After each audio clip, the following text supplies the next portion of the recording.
Hello and welcome back to Esoteric Ebb. Last time we started reading some books on this shelf in Snurre's office. So let's continue with that, and then we're gonna talk to him and see what he's all about. Right, there's some more books here. Memoirs of a Statesman by Nicholas Darrow would be the first one. The Coin Lord's Own Book. The first few pages are devoted to a rambling text about the history of governing, from ancient texts from various beasts of Jor to gods of the divine era to several arcanist figures. Darrow then smoothly moves on to conflate their accomplishments with his own, beasts of Jor, a term for the sentient folk who aligned with Jor during the Gate era, also known as the Anti-Cepalian folk. Most are gone today, especially since he also includes an explanation of his lineage, that he is a direct firstborn grandson of Borgo Darrow, the first paladin of Earth. It is not so subtle. The many pages go on to describe both practical but mostly theoretical methods a statesman should use when dealing with the populace, the bureaucracy, and the ideologies of modern life. You haven't read this before. Luckily, you don't have time to do so now either. Generally, the book has a rather rough tone about democracy. A quote you've heard before from this book pops up towards the end. Those who believe in democracy have a wonderful view of folk, to think them capable of making rational and informed decisions, devoid of personal bias and emotional conduct. From what you remember, it caused quite the stir when it came out 2 years ago. Quite anti-democratic. No wonder people are upset to have a magistrate use such terrible language. You recall a rumor about Shield Lord Jarn having hated this book so much during its printing that he personally bought 200 copies only to burn them in his garden. It's probably not true. Probably. Let's put it away. And The Folk by Alexandro. That was a fascist as far as I remember, so don't expect good, good contents here, but we'll see. Yeah, of course, strength is into that. Alexandro. This was the first book placed in your hands as an Earthfolk recruit. Open it. Yeah, let's look inside. It's an old, worn copy of that same text. Musings about the divine era, of great walking gods and their theocratic states. A history lesson morphing into a series of guidelines. How modern leaders, as a response to the drawn-out Coast War, should return to the old. The proven, the organized, the divine. Although written from the perspective of not faith nor service to the holy, but rather that of service to the state. A modern theocratic vision. The nation as an entity not bound by the protection and lifetime of its god. Instead, the nation-state will survive on unifying cultural traits passed down from that god to his people. This, Alexandro writes, will fasten them into the earth, creating firm grounding for the state to exist beyond any others. The later chapters go on to describe his dream of a millennium empire, his grand plan, a nation to survive the passing of eras. A collection of ideas he gathers in this dream.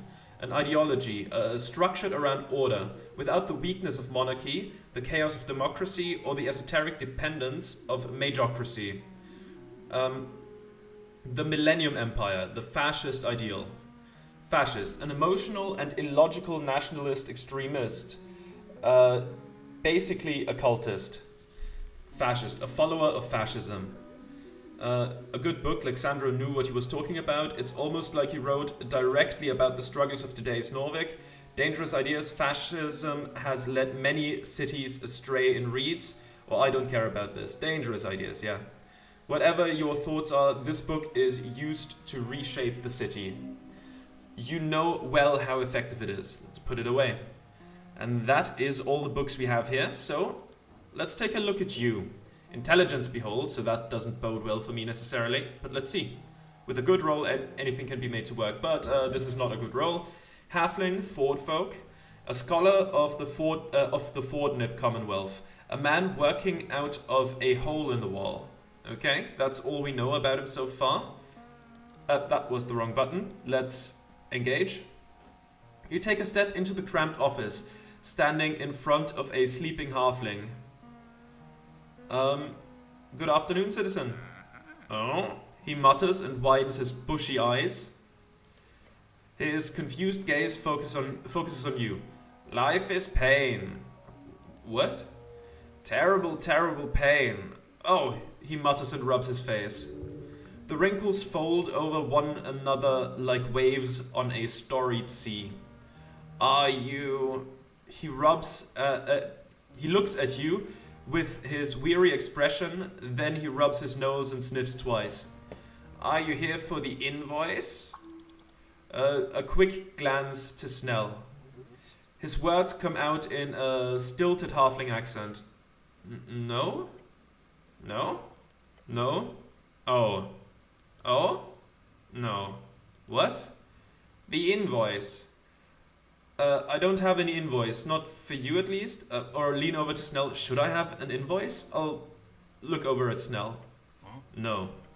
No? No? Oh. Oh, hold on. I've already paid that invoice. You're here for something different. He leans in, facing Snell. I hope Queen Goblin has no quarrel with this old scholar. He holds up a palm. Nah, we're here on city business. Yes, I've got some questions about the tea shop mostly. Tea shop? Then you're dealing with interesting events. The city has seen its fair share of great calamities over the years, and the tea shop explosion appears tiny in comparison.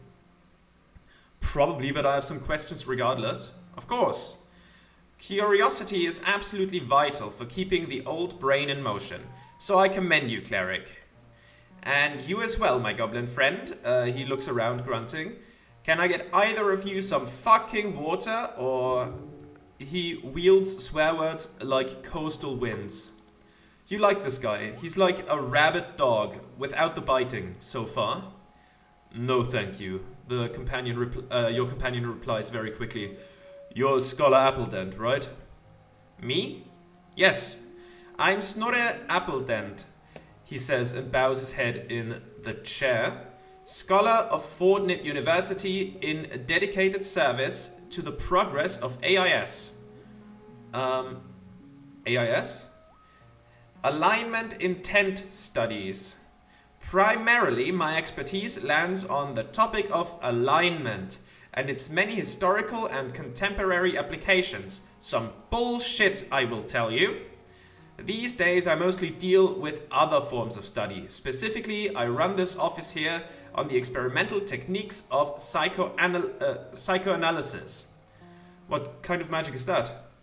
No magic at all, although there has been some detect thoughts involved at some points in the development. It is a form of mind healing, as they call it. I'll be one to call it support instead. It is essentially the idea that the mental present is shaped by the mental past, and that through dialogue, our unreleased unconscious ghosts can be vanquished. So it's talking about feelings? I know, truly horrifying. A Rezian friend of mine once told me this joke, and I apologize if it's too vulgar for your tastes, but he sputters out the words through little chortles. Listen to the vulgar joke. Right. A cleric, an arcanist, and a rogue delve into the lair of a succubus. The fiend defeats all three men, throwing them in her dungeon.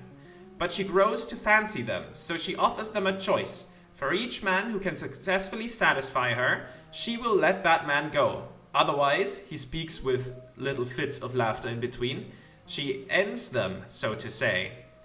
This is going to be a long tale. You actually haven't heard this one. Ho ho ho. Not along? So the three adventurers debate in which order to go. Eventually the rogue and arcanist decide the cleric should go first, as he is a virgin and will be least likely to increase her standards. Your goblin companion rubs his eyes as he listens to the joke. The cleric being divine and so on, prays to his god and goes to the fiend's bedchambers. He comes out 10 minutes later, completely unharmed, and gives a thumbs up to his two friends, who, of course, both feel a great sense of relief. The Arcanist goes in next, confident and arrogant. If the cleric could do it, the fiend must be easy. Within minutes, his bones roll out of the bedchamber entrance, the man having been incinerated by hellish flames. The rogue is horrified, but realizes, obviously the Arcanist overestimated his abilities, so he carefully enters the bedchamber, ready to put every ounce of effort into it.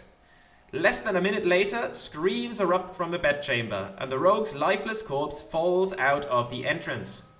The cleric prays for the souls of the comrades and gathers their remains for burial. The succubus steps out, smoking a cigarette. She tells the cleric, "My, your friends were truly terrible. They were just fumbling about down there. At least you managed to touch it a little." To which the cleric responds, "You are truly an awful creature, and I will pray for your presence to be exorcised from this plane of existence every day until the day I die." Then before he walks away, the cleric also adds, "Oh, but I did heal that horrible wound you had between your legs. Hopefully that makes you less evil in the future." The goblin lets out a slight gust of wind through his nose. Okay, so essentially divine bottom surgery. Okay, I get it.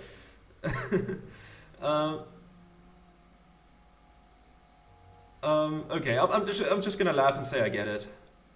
The halfling chortles loudly. "My kind of humor, you might say. In short, you can view the succubus as an evil in the world which religious fervor would pray to repair.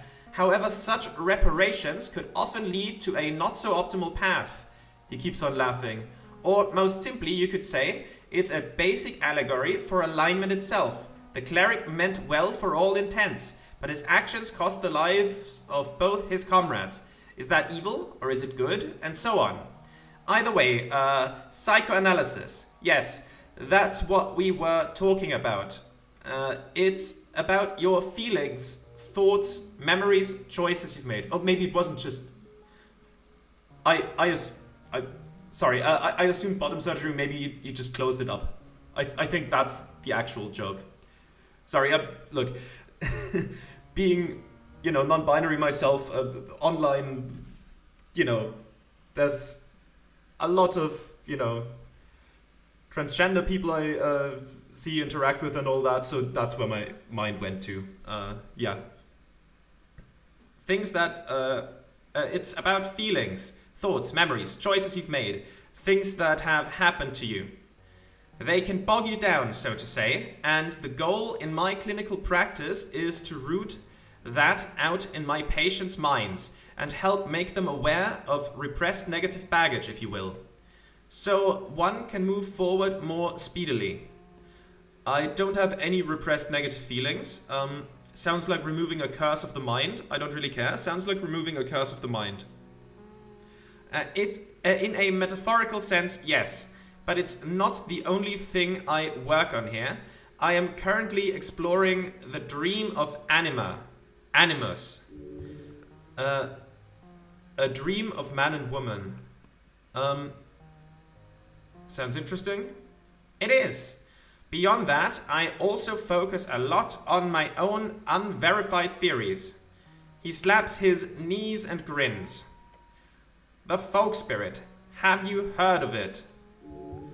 Sounds like a collective folk view on morality. No, I have not. Is that some kind of unified moral or ethical code of a people or culture? I haven't heard of it, so sounds like a you know what?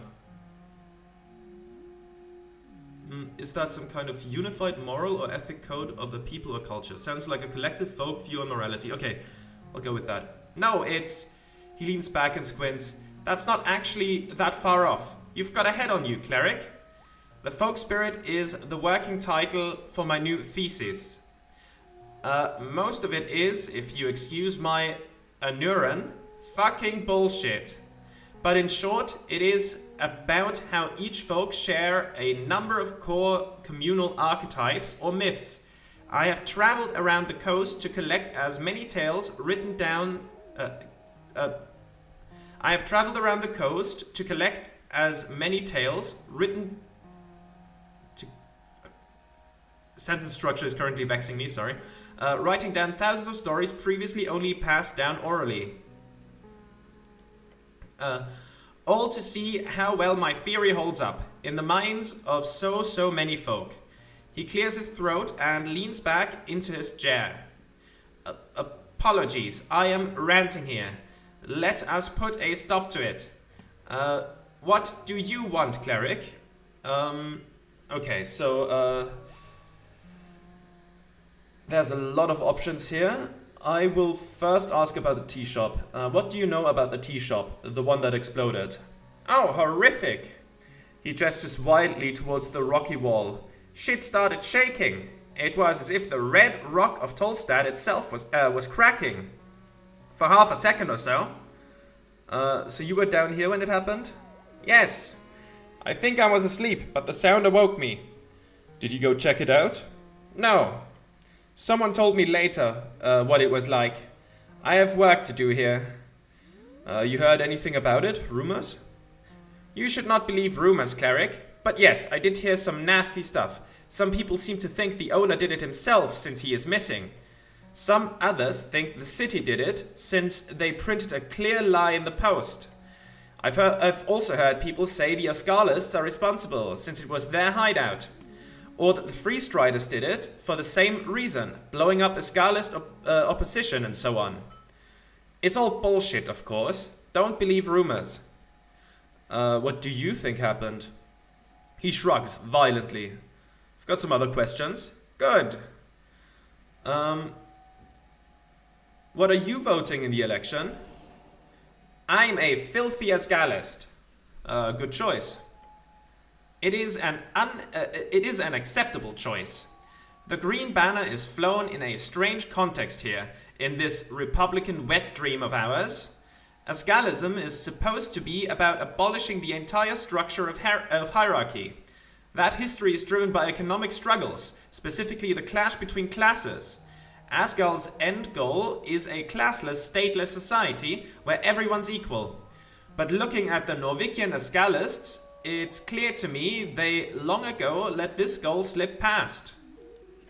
Look at them. They are shaking hands with the establishment, trying to find a peaceful solution, they say. You want violent revolution? He frowns. Look, the hairy halfling mutters. Genuine change, true change, needs a true revolutionary break with the existing order. There is no doubt about that. Incremental reforms, small changes within the capitalist system will always fail to address its fundamental contradictions and injustices. My time in Reeds made that clear to me. But always be wary of simplistic utopian visions. It is a path covered in corpses that leads such blind idealism. So I will vote for this social democratic compromise. This handshake with capital. Then I'll go home and piss myself and die. Dreaming the next generation will have answers I do not. Compromise is good enough for now. I hope the next generation votes for violent revolution.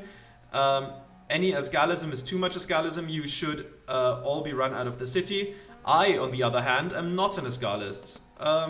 I think it's funny to vote for violent revolution, but I'm just gonna say it anyways. Okay? He grumbles. Do not be too eager to deal out death in judgment, not because these truly fascist regimes do not warrant death, but because whatever force would be strong enough to dismantle them would be so powerful that we would never trust them to create a perfect realm without oppression. Not even Asgal could do that. And yes, even the revolutionary Free Striders are fascists, in a deep sense. How do you think they got their start? Through the coin of those who profited in the great suffering of old Dimenor, in the Coast War, in grinding the flesh of humanity. Free Striderism is filthy opportunism, not republicanism. They are just arcanist regimes with a painted mask and slightly less horrific esoterical powers in their hand. Slightly. So what, we don't even try to bring about Asgal's dream? Freestriders are more than that. They're the ones who got this election started. Freestriders are truly terrifying. So what, we don't even try to bring about Asgal's dream? He sighs. I don't know. I am an idiot. You figure it out. With a deep groan, he starts rubbing his hairy face. Workers is... I think it's just Workers Unite and unionization and guild power. It is all well and good until it gets too loud. Make a bit too much noise and the true powers quickly and effectively drop this illusionary mask, facade, the esoteric spell that tricks us into thinking they care, or that they are in any way Folkarian, concerned with or seeking to promote the welfare of all folk around the coast. So what about you, cleric? You're voting Asgalist, I presume? Yes, they have my vote. I'm voting for the Party of Norwich. I'm voting for the Freestriders. Voting, laugh. My good gnome, I am entirely apolitical. He's a halfling. That's even funnier that the apolitical one is, probably kind of racist too. Yes, they have my vote. Terrible to hear, but why not, right? He sniffs. Now, for something else, before I start ranting about the suffragette movement. Your companion glances at you. No, please, I really, really want to know what you think of the suffragettes. The halfling wags a finger at you. You're a brave man, cleric. Go on. When the first talks of an election began, it was late Arcane era, about 30 years ago. In those early days, the suffragettes were mostly dwarven women. They had the backing of a few hardcore Universal Asgalist sects that had remained since the Great Project concluded. But when Earth died and talks of an election grew loud, the dwarven women had a hard time getting through, both because of the less progressive Asgalists and, of course, the traditional cultural practices of the Earth folk. So the movement didn't kick into gear properly until, of course, human women decided to join. Go on. Mind you, this was after almost 2 decades of dwarven women pushing for universal suffrage. Within just a few years, with the voice of angry rich human women yelling and writing and protesting, the palace patriarchy gave in. That's the history lesson, but here's the part I'm fucking furious over. What? Those rich human women? Do you know what happened to them? He waves his hand. I'll tell you, many of them are today fascists. Can you imagine? They run an incredible campaign in order to get the right to vote, to break their chains of oppression, piss off the tyrannical man, smash the patriarchy, and so on, all to throw their lot in with that very same traditionalist ideology. An ideology that clearly wants to, well, of course, also not just, an ideology that clearly wants to, well, of course, also, just not have any voting going on at all, but specifically not allow women to vote. That's ridiculous. Why would they do that? Maybe they realize the errors of their ways. I don't understand women. No. Why would they do that? I ask the same. A part of me thinks that it has to do with with some type of opportunism. These women, whose time in the spotlight ended once they won the rights to vote, suddenly their entire platform of activism disappeared overnight. But even still, why nationalists?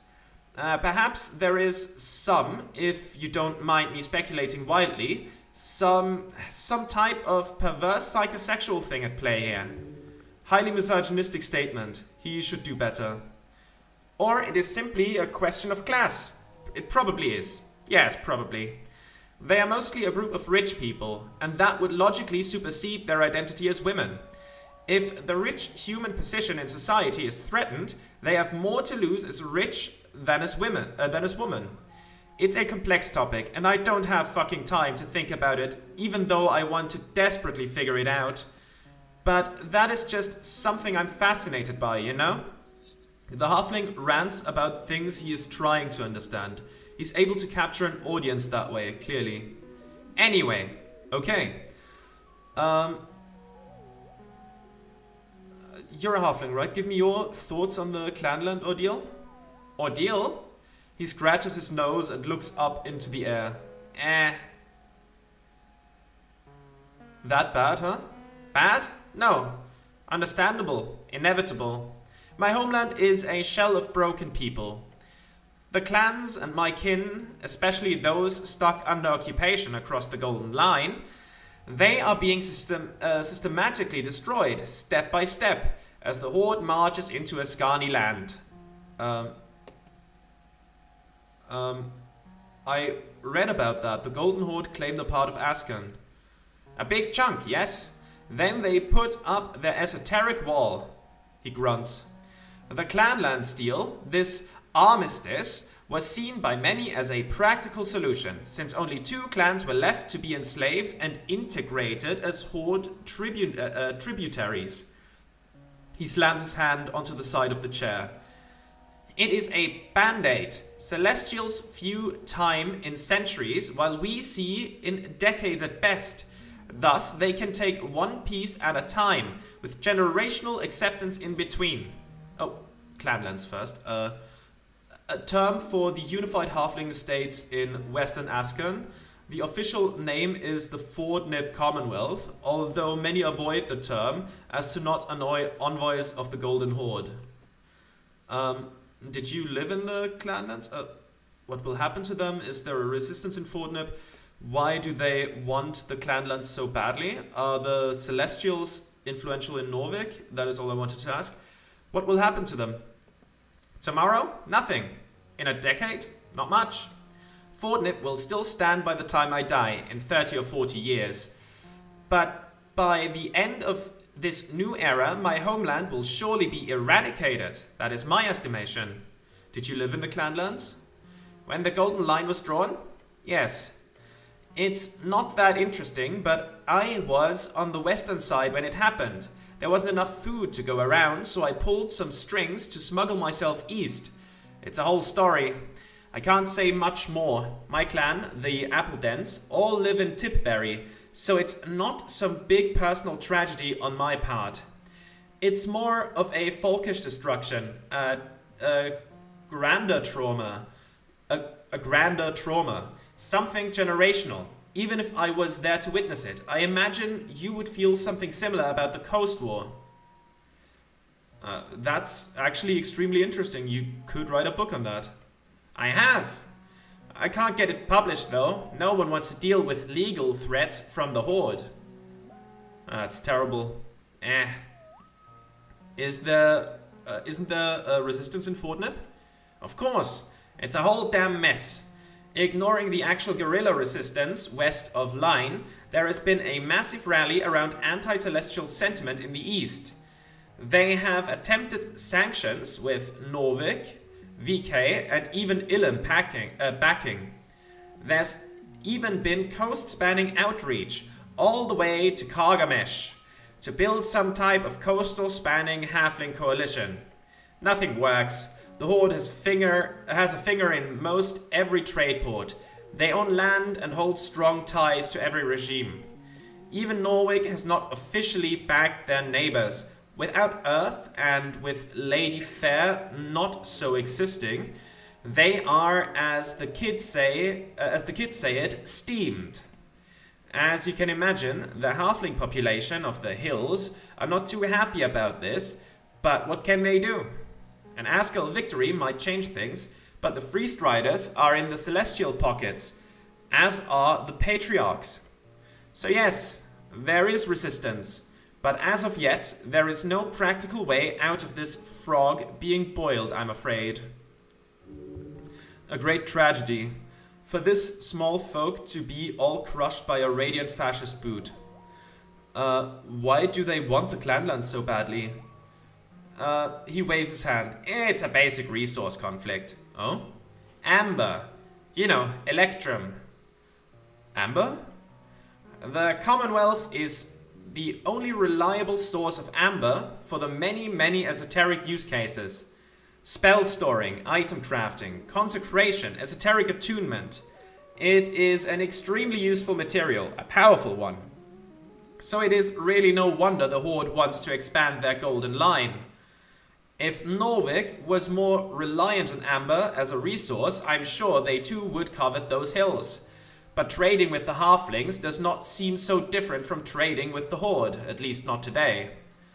Are the Celestials influential in Norvik? Yes. Most have a lot of soft power, in trade mostly. The Horde ambassador is known to fling their contracts around like a devil in disguise, mostly to stop halfling-owned corporations from operating without major hassle. Any halfling would tell you the same. They luckily don't care for tiny clinics like my own, but he sniffs. They will not stop in the material realm. They must go into the psychic as well. What? The Golden Horde. Their annexation of land is just the final step. Before that comes